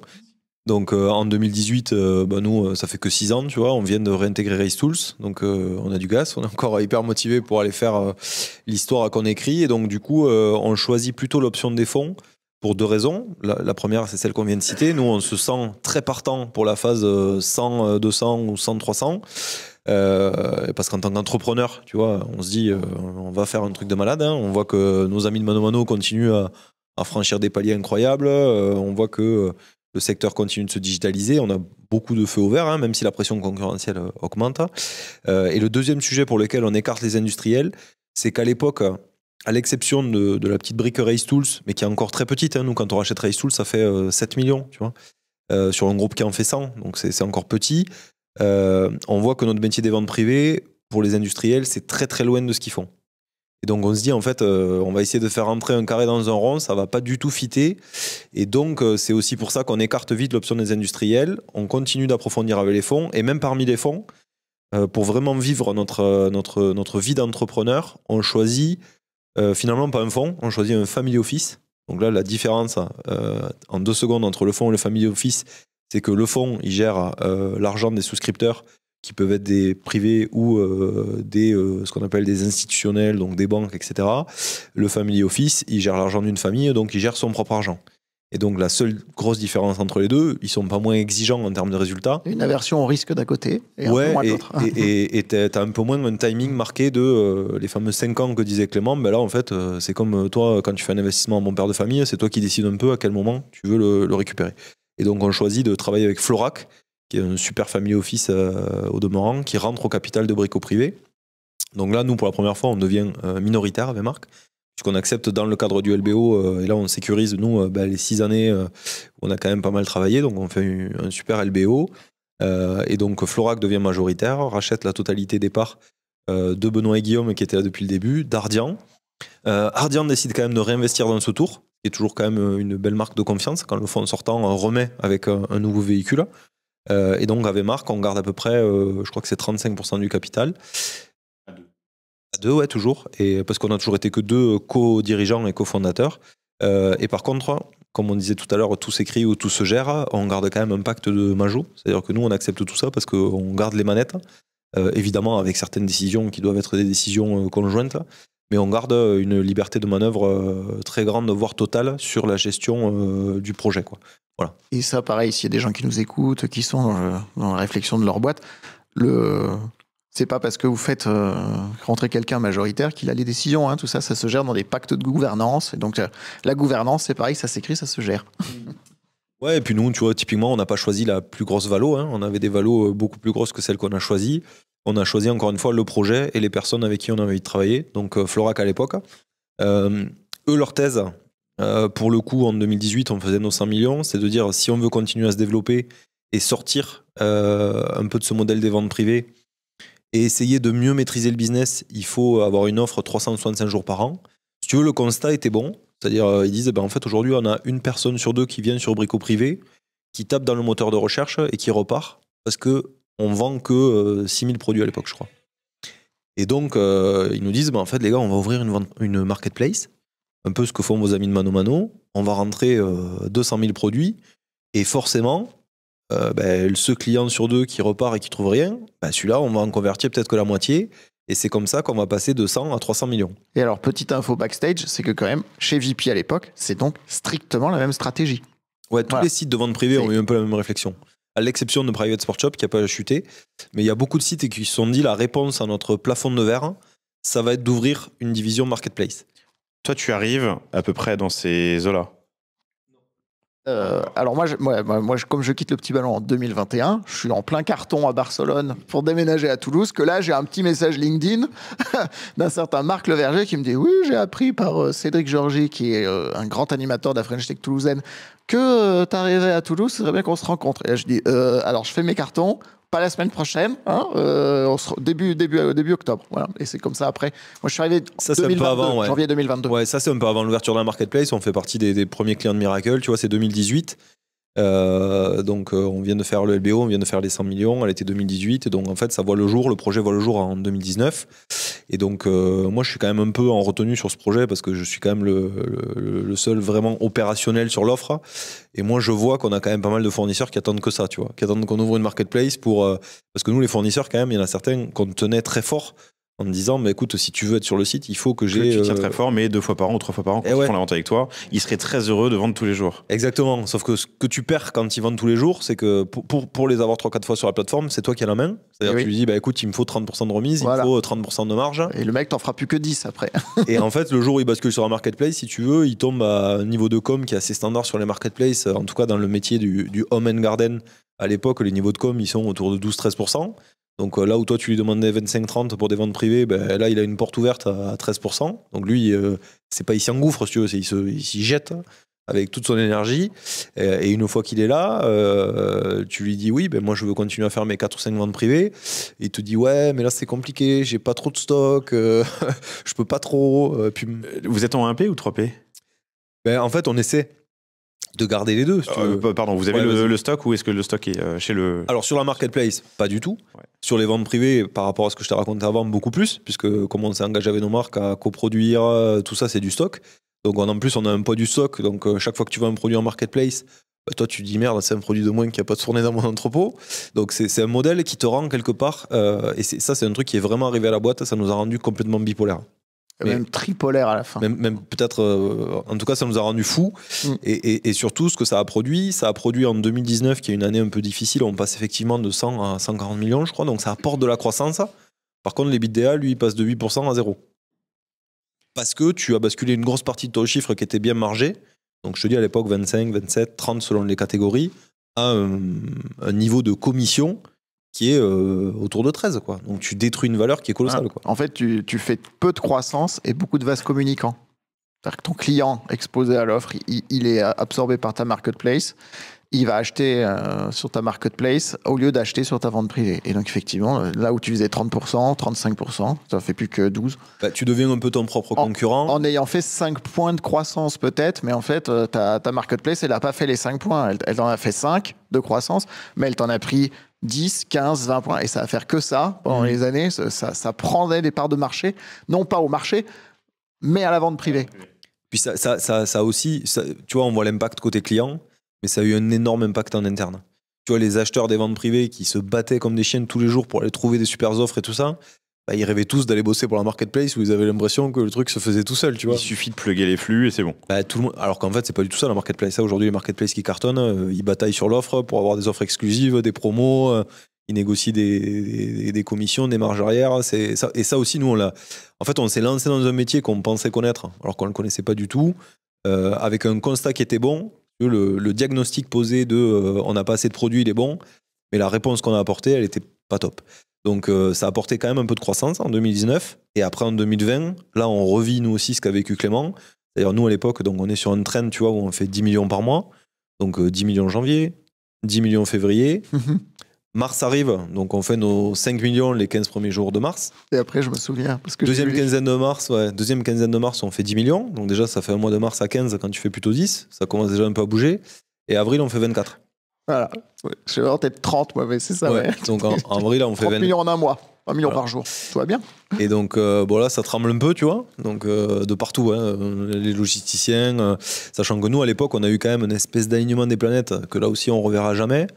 Amazon, qui reste quand même un acteur fort dans le do-it-yourself et dans le home and garden, autour de toutes les histoires des précautions sanitaires. Je ne sais pas si vous vous rappelez à l'époque, ils sont plus ou moins condamnés en tout cas, a fermé la partie activité entrepôt. Donc c'est vrai que quand tu es sur l'e-commerce et qu'on t'enlève Amazon en face, bon, ça fait du bien, comme on dit chez moi. L'océan, il est plus bleu, il est turquoise, il Voilà, est là, ce que tu veux. Là, on t'a filé un petit bateau sympa pour envoyer sur l'océan bleu. Et à l'époque aussi, les acteurs de la grande distrie, qui eux font un peu le constat des premiers jours du petit ballon, ils se disent en fait personne ne va sortir. Ben, en fait, ils décident de fermer les magasins et ils communiquent fort sur le fait qu'ils veulent protéger leurs salariés et que du coup, il n'y a pas de raison que les magasins de bricolage restent ouverts. Et donc, si tu veux, nous, on se retrouve avec nos concurrents physiques fermés, Amazon fermé. Et donc là, si tu veux, les marques qui nous disaient tout le temps, ouais, non, les ventes privées, c'est pas trop mon truc, tout d'un coup, là, elles trouvent ça pas mal. Tu vois ? Et là, le téléphone, c'est la seule fois en 12 ans de brico. 10 ans, ouais, à ce moment-là. C'est la seule fois où c'est pas nous qui appelions les marques pour dire, tête, t'as pas un truc. Là, ils avaient tous retrouvé les stocks, il y avait plus de problème de logistique. Là, c'est bon. Là, tout était faisable, tout était facile. Et donc, une fois de plus, l'offre. Parce qu'on en revient toujours à l'offre. Là, on s'est retrouvé avec une offre de malade, des clients coincés chez eux. Donc là, tout le monde est devenu fan de bricolage pendant quelques mois. Hein. Je pense qu'on s'en rappelle, c'est loin et en même temps, c'est quand même assez frais encore. Donc je pense qu'on a tous fait plus ou moins 2-3 trucs à la maison à cette époque-là. Les gens faisaient du bricolage, ils faisaient de la pâtisserie et de la cuisine, et il fallait picoler, il fallait boire un coup. Puis même, comme on est à la maison, qu'est-ce qu'on fait ? On s'ambiance, on s'ouvre une petite bouteille. Et donc, si tu veux, on fait quand même ça. Donc, donc là, on a la marketplace, mais boostée au Covid. Donc, c'est là où on va toucher les 200 millions. Donc, ça nous apporte quand même encore une croissance de malade, qui va après retomber en 2021. Et c'est à l'époque où, mais quand même, le principe est quand même pas bon parce qu'on fait énormément de croissance. Le principe du LBO, c'est que tu as fait quand même un financement. Donc, ta prio, c'est la renta. Et nous, ce qu'on fait, c'est du chiffre de moins en moins rentable. Cette croissance, elle n'était pas rentable. Pas aussi rentable que le. Ok. Elle était. Alors, sur les ventes privées, quand ça repart avec le Covid, top. Je crois qu'on fait, on génère 10 millions de d'EBITDA en 3 mois, on fait un truc de dingue. Mais par contre, la partie structurelle de la marketplace qui grossit à côté, elle continue de ne pas être rentable. Et aujourd'hui, malheureusement, il y a des marketplaces qui sont très très grosses. Et moi, ça fait 10 ans que j'entends qu'ils seront rentables l'année prochaine. Tous les ans. Donc, on sera toujours rentable l'année prochaine. Donc, si tu veux, le problème de la marketplace, c'est qu'aujourd'hui, à 13 de com, tu vis pas. Et agréger des services, quand tu t'appelles pas Amazon, c'est très compliqué. Donc, c'est un modèle qui est quand même très compliqué d'un point de vue de la renta. Hein. D'ailleurs, on le voit, les invests, petit à petit, ont quand même, sont un peu détournés de ces modèles-là. Hein. Et même si nous, nos concurrents, en l'occurrence, ont toujours été hyper bien financés et ont super bien exécuté les différentes levées de fonds. Mais donc, nous, si tu veux, après 2 ans sur cette thèse, le fonds qui était rentré dans le family office, qui est Florac, se rend compte en tout cas que ce modèle-là, il va être beaucoup plus capitalistique que prévu. Et au même moment, on a un industriel, donc le groupement des mousquetaires, qui a une grosse division bricolage, qui lui est en train de vivre le Covid côté retailer physique, et qui vient frapper à la porte du fonds d'investissement pour voir s'ils ne seraient pas cédants sur leur participation. Et donc là, on se retrouve 2 ans après, donc là on est en 2020-2021, donc 2 ans et demi après, avec une nouvelle opération qui est faite. Et là, c'est ce que dit Clément, là c'est une autre histoire, puisque là c'est vraiment une opération avec un industriel. L'industriel et donc la fin douce. Ouais, et là donc du coup, tu sais clairement que c'est parti pour être une intégration en fait. C'est pas... Là, c'est plus le même projet, quoi. Le temps file, il y a encore plein de chapitres que j'aurais bien aimé ouvrir, mais peut-être qu'on termine avec toi, Clément. Julien Bouet, B-O-U-E, sur LinkedIn, si vous voulez poursuivre la conversation, et Clément Thibault, T-H-I-B-A-U-L-T. Toi, tu as été DG de Brico Privé, DG de Nutripure actuellement. Ouais. Il y a une dernière aventure, mais est-ce qu'on peut parler de l'equity story de Nutripure qui peut peut-être être intéressant? Ouais, très rapidement. D'ailleurs, donc moi, l'aventure se termine avec Brico Privé. Et à ce moment-là, il s'avère que Marc Leverger connaît bien le milieu toulousain et il est un petit peu advisor chez Nutripure. Et Florent, qui est un des 2 fondateurs, parce que c'est 2 frères qui ont créé m'appelle et me dit tiens, je vais peut-être rentrer en process là, parce que finalement Ardian BPI qui les avait accompagnés sur le tour précédent, on a délivré le BP avec 2 ans d'avance.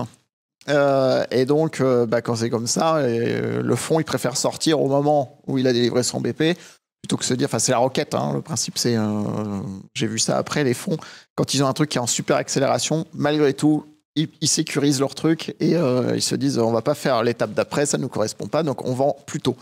Et il m'a dit voilà, je me pose la question de faire une opération d'equity. Et il est au carrefour est-ce que c'est un fonds ou est-ce que c'est un industriel. Et donc moi je l'ai accompagné sur les due diligence, donc toute la partie structuration un peu du dossier, servir un peu de sparring partner lui aussi pour sa réflexion, etc. Et puis après tout le process où on a rencontré justement tous les gens qui avaient envie de reprendre la participation d'Ardian BPI. Et là j'ai vu moitié industriel, moitié fonds. Et in fine, Florent a décidé de repartir avec un fonds, puisque c'est PAI depuis l'été de l'année dernière qui a pris une participation majoritaire dans NutriPure. Mais du coup, lui, il est reparti pour une aventure avec son frère, avec un fonds. Donc, ça veut dire qu'il est reparti pour faire ce qu'il aime faire, c'est-à-dire de la performance, de la croissance. Et pour la petite histoire, quand même, donc NutriPure, c'est une histoire de 2 frangins qui démarre en 2018 et une perf incroyable, c'est que ils sont que 2 et du coup en termes opérationnels c'est Florent qui gère la boîte de 0 à 2,5 millions. Super épisode du panier d'il y a quelques années, 2020. Ouais. Je crois qu'à l'époque, ils faisaient 4 millions. Ou ils allaient faire 4 millions. Voilà, c'était l'année d'après. Juste pour le contexte de ce que tu vas dire ensuite. Tout à fait. Donc après il y a l'arrivée d'Ardian, il y a une accélération et puis même lui, il se structure. Investissement je crois. Prêt, ok. Ouais, c'est un investissement. BPI, ça devait être une mécanique à la BPI, la moitié, je crois. Mais je suis pas sûr, parce que moi, je suis vraiment arrivé sur l'étape d'après, donc j'ai pas eu la curiosité d'ailleurs de regarder comment était fait le montage précédent. Et donc à 40 millions l'année dernière, il se dit voilà, c'est la bonne étape pour qu'est-ce qu'on construit après. Et il a décidé de repartir avec un fonds. 40 millions de chiffres en 2024, quand il faisait 4 millions en 2020, ou il espérait faire 4 millions en 2020. Donc c'est quand même un taux de croissance annuel moyen de la création jusqu'à la première étape là, de l'année dernière de 85% chaque année. Donc c'est grosso modo du x2. Et là, cette année, l'objectif c'est de faire 66 millions d'euros. Donc c'est quand même de se faire encore un bon petit 65% de croissance, avec un objectif de rester sur, parce que le marché est porteur, etc., et qu'il n'y a pas de raison de ne pas réussir. De rester sur des taux de croissance très importants jusque voilà, les fonds, ça veut dire que c'est des plans à 5 ans. Après, ce qu'a PAI en tête, je ne sais pas ce qu'ils ont précisément en tête, mais de toute façon, c'est un fonds. Donc le sujet, c'est d'aller chercher de la performance, de la rentabilité, de la croissance, parce que c'est une entreprise très rentable, parce qu'elle est très bien gérée sur des modèles de frugalité et de performance haute, parce que c'est quand même une boîte qui est créée par 2 frangins dont l'un est 6 fois champion du monde de karaté. Donc les valeurs du sport de haut niveau, elles sont là. Il s'agit de savoir suer quand il faut suer, rusher quand il faut rusher.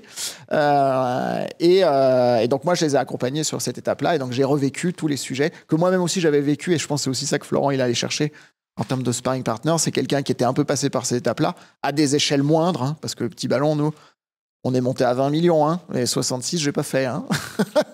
66, j'ai pas fait. J'accompagne, là. Voilà. Et après, donc, d'ici quelques semaines, alors je sais pas à quel moment sera diffusé le panier, mais bon, l'idée, moi, c'est de repartir dans une création, parce que je crois que j'aime la création, même si je suis côté gestionnaire.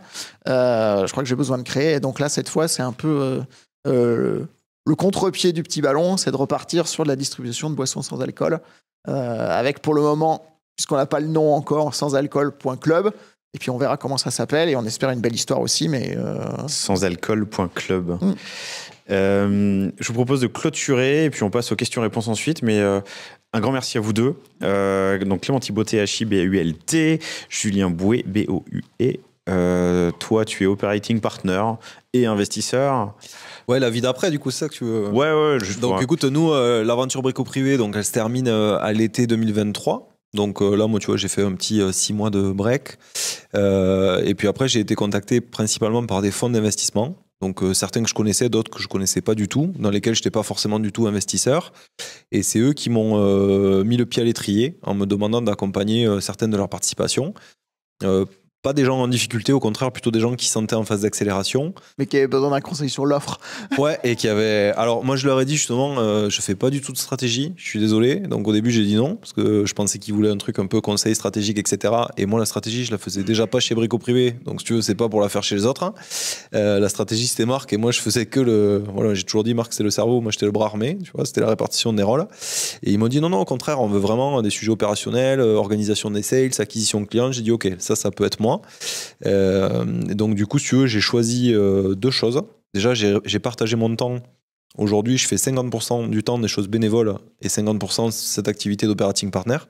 Donc les sujets bénévoles, c'est la French Tech, par exemple, que j'ai rejoint, la French Tech Toulouse, que j'ai rejoint au bureau avec Salomé Géraud, que tu as eu il n'y a pas longtemps, je crois, cofondatrice avec son époux du Drive tout nu.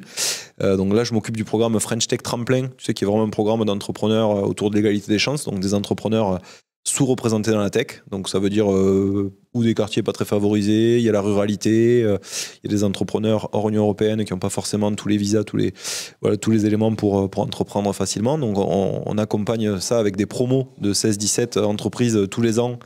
Et là, il faut les accompagner, tu vois, dans leurs projets, faire maturer leurs projets. Je suis parrain de la CCI du Gers, du club e-commerce, parce que je suis d'origine gersoise. Voilà. Faudrait que je fasse la même chose dans les Vosges, en fait. Voilà, mais écoute, bien. C'est des territoires, il faut. Ouais, je suis vosgien. Ouais. Non, mais où il y a Petron, que tu as eu il n'y a pas très longtemps, qui est aujourd'hui aussi, tu vois, qui sont membres du club, voilà, que tu as eu dans le panier aussi il n'y a pas longtemps. Voilà, et donc après, donc ça, c'est vraiment la moitié du temps des sujets bénévoles. Et tu vois, ça me laisse aussi du temps, des fois, pour échanger avec des entrepreneurs comme ça. Sur différents sujets de façon totalement bénévole. Et après, l'autre moitié, donc, c'est ce fameux métier d'operating partner. Hein. Moi, je connaissais pas trop le terme, on me l'a un peu collé, parce que c'est un mot, j'ai l'impression, qui est très à la mode en ce moment. Et là, si tu veux, je privilégie quand même les sujets impact, si je peux. Donc aujourd'hui, j'accompagne deux plateformes dont je t'ai un petit peu parlé avant, donc Alpaga, Campsider. Les deux, on est sur des produits seconde de vie, donc économie circulaire. J'accompagne une structure aussi qui fait de la réno énergétique, tu vois, donc travaux contre la précarité énergétique.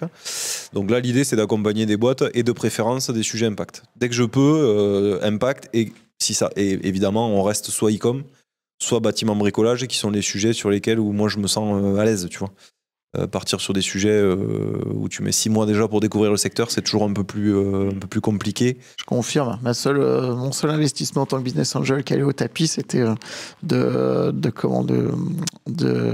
la techno médicale. Donc rien à voir avec ce que je sais faire. Voilà. Et après, tu me demandais si je suis invest un peu. Donc oui, principalement dans les fonds. Après, je dis toujours, je suis pas business angel. J'aime pas trop ça, tu vois, le côté je fais plein de paris et puis il y en a un qui va marcher et tout ça, c'est pas trop mon truc. Donc je dis tout le temps que je suis pas business angel et après je fais tout le temps des rechutes, hein, comme tout le monde. Donc voilà, donc de temps en temps je craque. Ok. Voilà, mais quand même aussi beaucoup sur des projets impact. Tu vois, le dernier là, c'était Ramdam Social. Je sais pas si tu as entendu parler, c'est une marque alimentaire qui reverse une partie de ses revenus à des associations. Et l'année dernière, j'ai fait un projet qui s'appelait Common. C'est pareil, c'est une plateforme SaaS pour toutes les organisations non-profit, donc principalement les associations. Ils ont un outil qui les aide à s'organiser, tu vois, parce qu'en fait, quand tu as une grosse assoce avec des bénévoles partout en France, c'est pas facile ou en Europe, c'est pas facile à gérer. Donc voilà, de temps en temps, j'ai des petites rechutes de business angel. Cool. Merci à tous les deux. Dis-moi, t'as encore. C'est juste pour la petite histoire. En plus, quand on s'est rencontrés avec Julien dans son bureau, à un moment donné, je vois derrière un packaging et je lui dis ah mais tiens, tu connais la marque en moins? Et il me fait ah ben oui, j'ai mis des ronds dedans. Et je fais eh ben moi aussi. Et je lui ai dit comme quoi on lit bien les pactes quand on est business angel, parce que on savait pas qu'on était tous les deux à bord. Nicolas Simon qui est passé sur le panier et que je recevrai avec plaisir pour un catch-up à l'occasion. Merci à vous toutes et tous de nous avoir écoutés. Merci au 7bis, le 7bis.com, un super cowork à Toulouse qui a des places disponibles si vous en avez besoin. Est-ce que vous avez des questions qu'on peut partager là? Ouais. Sinon je les répéterai. Et sinon on continue autour d'un café. Ah, vas-y. Question à Julien. Avec le recul, quelle alternative tu aurais vu au développement d'une marketplace? Un constat aujourd'hui, c'est que le modèle de la vente privée est en voie d'extinction. Si on accepte The Braderie, je crois que qui fonctionne, mais tous les gros ont opté pour un modèle hybride vente privée marketplace. Voilà, stratégiquement, même si c'était pas forcément ta partie, qu'est-ce que tu aurais pu imaginer pour poursuivre le développement des bricots privés? Moi, ce que j'avais en tête, déjà, le move qu'on fait en 2020, c'était déjà un move pour refermer la marketplace. Donc, si tu veux, ce qu'on s'était dit, c'était se rapprocher de l'industriel, c'était aussi pour remplacer l'offre marketplace par, parce que quand même, l'industriel en question, c'est quand même plus de 3 milliards dans le bricolage, une centrale d'achat puissante, et donc on pensait retrouver là des produits pour petit à petit refermer la marketplace. Donc ça, c'était quand même la première voie qu'on voulait explorer, hein, c'était de devenir un bon commerçant vertical spécialisé en s'appuyant sur du stock. Après, avec le recul de l'histoire, est-ce que les sociétés que moi j'ai accompagnées depuis, je pense qu'il y avait aussi forcément quelque chose à faire aujourd'hui sur la seconde vie, puisque dans le bricolage, on a forcément des équipements qui ont une seconde vie, qui sont de plus en plus réparables. Hein. Nous, à la fin de Brico, on a découvert toutes ces nouvelles obligations. On mettait en ligne des scores de réparabilité.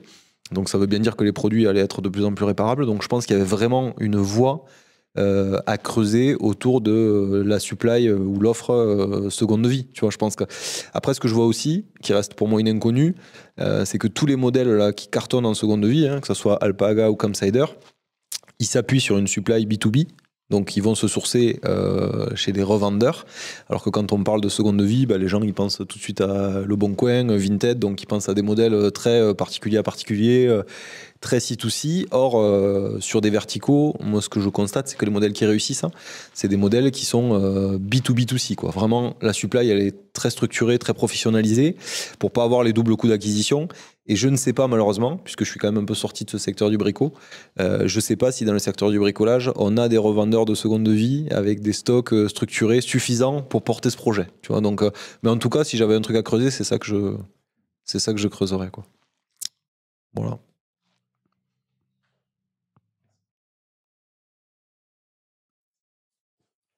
Mais Marc nous avait déjà titillé aux achats sur le sujet. Hein. Tu vois, il avait déjà mis un peu dans la réflexion des codir, etc., tout ce qui était nouveaux usages, tu vois, la location, le prêt, le partage. Nous, on avait déposé à un moment donné une marque qui s'appelait Brico Voisin, parce qu'on croyait beaucoup au fait que on avait des clients presque pros, tu vois, des particuliers, mais un peu nous, notre client type, on disait c'était Robert, tu vois, donc à la retraite, qui a plein de matos, qui peut tout faire.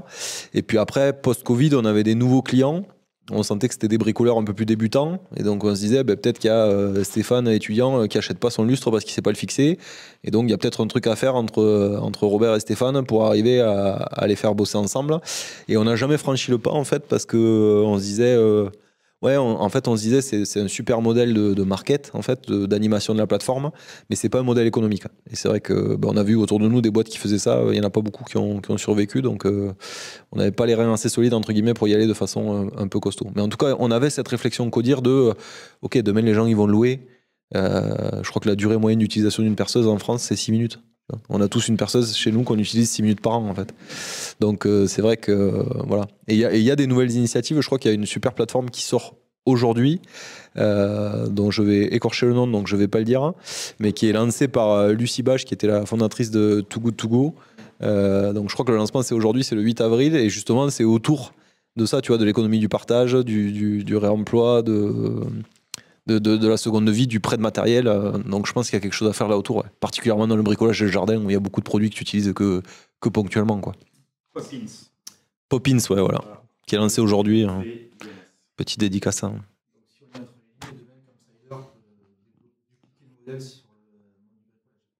Campsider, ils font du vélo.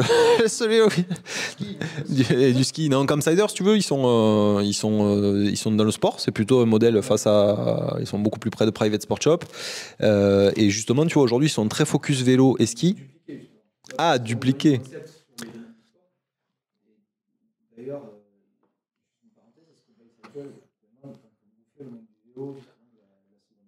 ah, mais c'est un des gros concurrents, hein. C'est un modèle. Enfin, justement, Bicycle, si j'ai bien suivi, vient d'être racheté, hein, il me semble.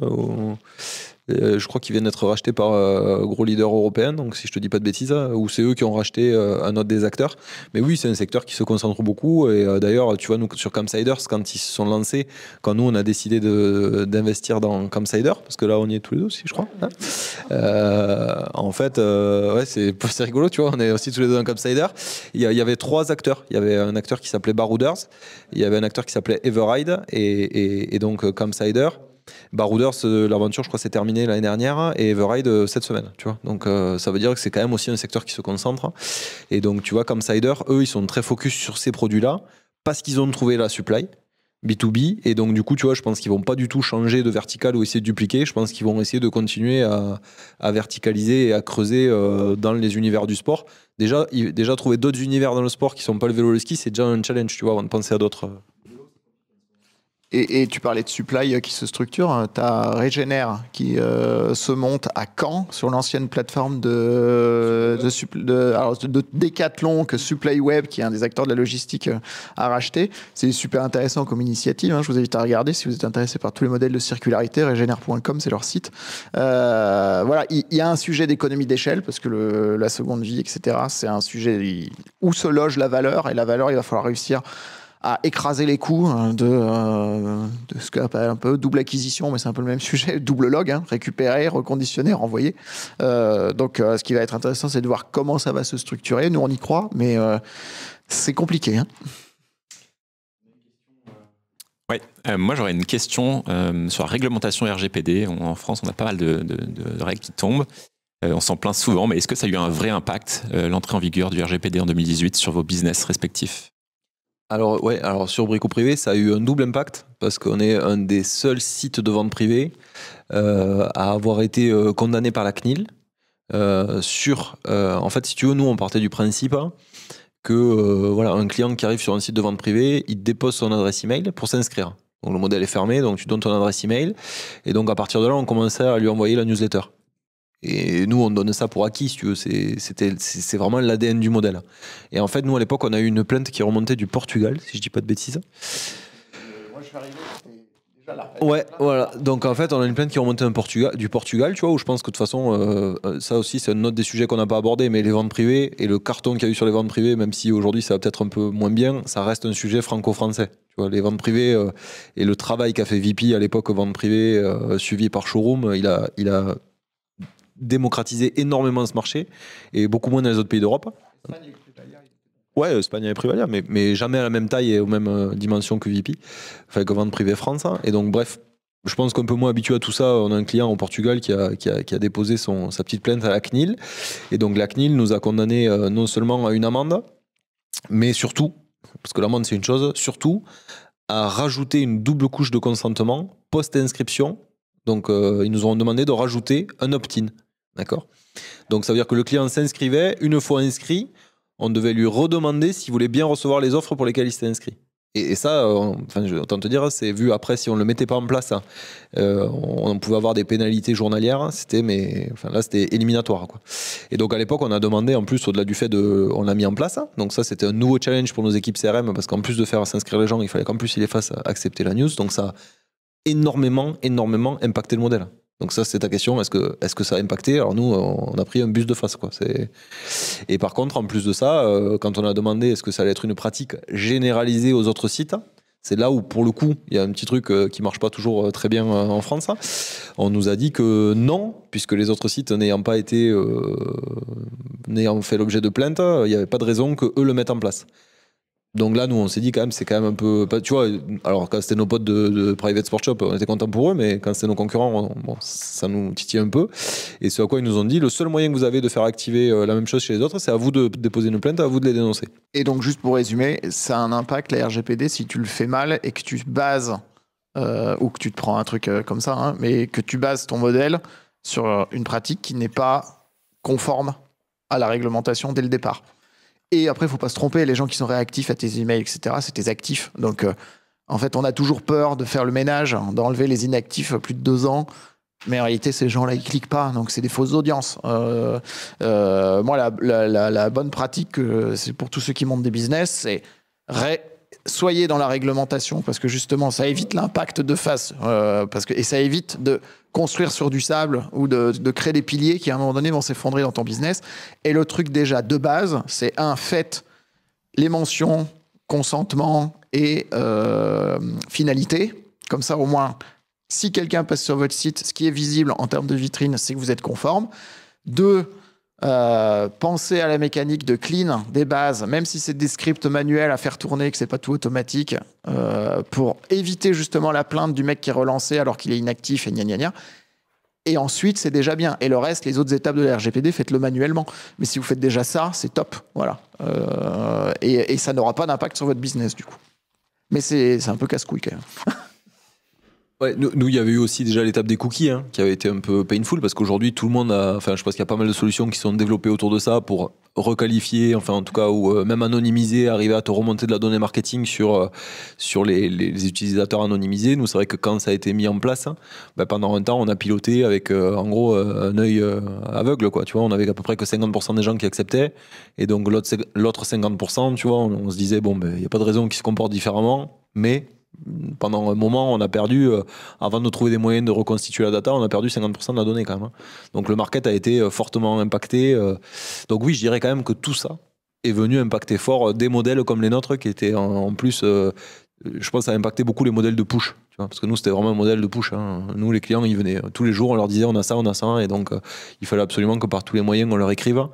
Et pour être pertinent, en plus, qu'on essaie de leur écrire ou leur pousser des offres qui correspondaient à la data qu'on avait captée. Donc, entre le fait qu'on pouvait moins leur écrire et qu'on captait moins de data, on te dire que oui, je suis assez sûr que ça a impacté fort. Ouais. Et inversement, ça crée aucune barrière à l'entrée de concurrents étrangers qui essaient de venir en France, je suppose. Pas vraiment, pas d'avantage particulier. Perso, là, comme ça, j'aurais pas tendance à croire que ça freine quoi que ce soit, puisque comme les règles sont un peu les mêmes partout, en tout cas, nous, sur le modèle des ventes privées, comme je te disais, c'est quand même des sujets très franco-français. Donc déjà, on n'avait pas d'acteurs étrangers qui s'y intéressaient. Et on n'a jamais vu, tu vois, un super site de vente flash allemand venir. C'était pas ça, nous, vraiment pas, quoi. Voilà. Après, sur le modèle de Race-Tools, qui est un modèle de e-commerçant plus classique, enfin, là, on avait beaucoup plus d'acteurs étrangers qui venaient nous titiller et on n'a jamais eu le sentiment qu'ils étaient freinés, tu vois, par. Puis en plus, bon, les règles, elles restent quand même européennes, si je dis pas de bêtises. Donc, tu vois, il n'y avait pas de sujet, quoi. Je pense que les gars, quand ils arrivaient en France, ils jouaient exactement les mêmes règles que chez eux. Donc, pour moi, pas de frein en particulier, quoi.